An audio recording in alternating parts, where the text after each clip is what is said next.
மணப்பெண்ணின் பிரத்யேகமான திருமணம் விவாஹா தி சென்னை சில்க்ஸ்.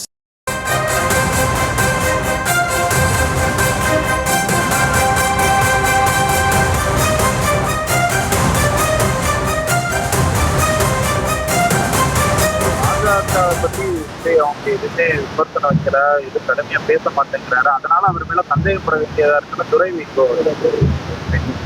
எவ்வளவு நெருக்கடி வந்திருக்கு. முதல் மாநாட்டே கொள்கை எதிரின்னு அறிவிச்சிருக்காங்க. 2 ஆளும் கட்சி, மாநிலத்திலும் சரி மத்தியிலும் சரி, ஆளும் கட்சியா இருக்கிற கட்சியை எதிரியா இவ்வளவு துணிச்சலோடு அறிவிச்சிருக்காரு.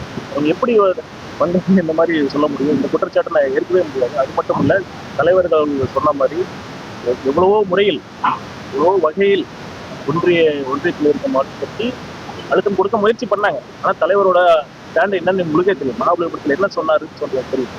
மதவாத சக்தியோட கூட்டணி இல்லைன்னு சொல்லியிருக்காரு. இதை விட ஒரு தெளிவான ஸ்டாண்ட் யாரும் சொல்ல முடியும்? நீங்க எப்படி பாஜகவை எதிர்த்து சொல்லவில்லை என்று சொல்வதை குற்றிலும் ஏற்றுக்கொள்ளவே முடியாது. அதுதான் சொன்னேன். இப்பெல்லாம் அழுத்தமே இதை கொடுக்க ஆரம்பிக்கல. இப்பதான் அழுத்தம் கொடுக்க ஆரம்பிச்சிருக்காங்க. சிபிஐ என்கொயரி சரி, படம் பிரச்சனை என்ன நடந்தது உங்களுக்கே தெரியும். இவ்வளவு அழுத்தங்களுக்கு பிறகும் என்ன கூட்டணி குறித்து மதவாத கட்சியோடு கூட்டணி இல்லை என்று தெளிவாக சொல்லியிருக்கார். இதற்கு மேல என்ன சொல்ல? தொடர்ந்து பாஜக பத்தி அவங்க எதுவுமே விமர்சனம் வைக்கிறாங்க. மணப்பெண்ணின் பிரத்யேகமான திருமணம் விவாஹா தி சென்னை சில்க்ஸ்.